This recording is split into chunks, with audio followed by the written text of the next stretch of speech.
Pemirsa, seringkali ada kata kita melihat bahwa hal atau hambatan dalam tantangan pendidikan itu adalah suatu kegiatan yang sering kita lakukan atau umum yang kita lakukan, yaitu adalah kegiatan belajar, di mana di masa sekarang canggihnya teknologi membuat sistem pembelajaran ataupun kegiatan belajar menjadi sangat mudah.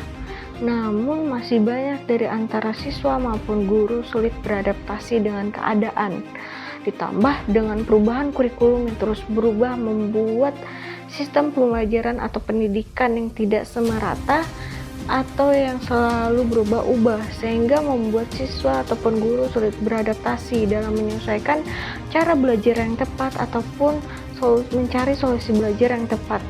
Maka dari itu, mengetahui bahwa adanya hambatan atau tantangan yaitu berupa dalam kegiatan belajar itu sendiri membuat belajar menjadi tantangan baru.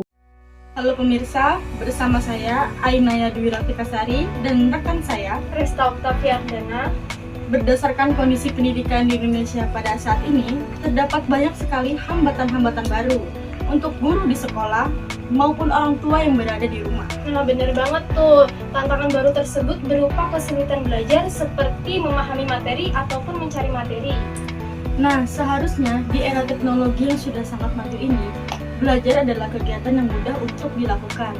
Namun, banyak sekali para peserta didik yang menggunakan teknologi sebagai tempat bermain, bukan sebagai tempat untuk belajar. Nah, dari kondisi yang terjadi tadi, kita dapat mengetahui bahwa belajar adalah suatu tantangan yang baru di dunia pendidikan.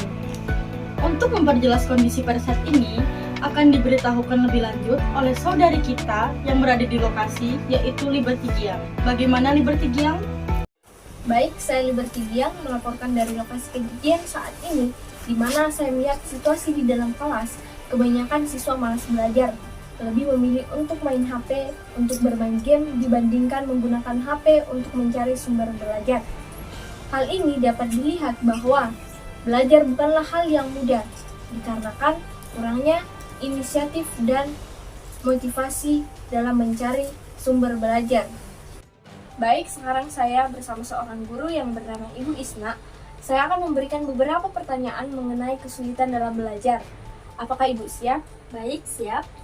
Baik, pertanyaan pertama, apa kesulitan belajar di dalam kelas, baik Ibu sendiri maupun siswa?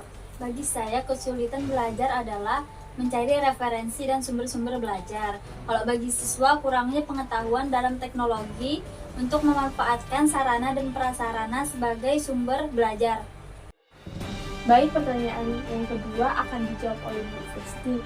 Apa kesulitan Ibu sendiri di dalam kelas ketika ada siswa yang kurang memahami materi tersebut? Baik, kesulitan saya tersendiri di kelas adalah menjelaskan kembali materi yang saya ajarkan kepada siswa.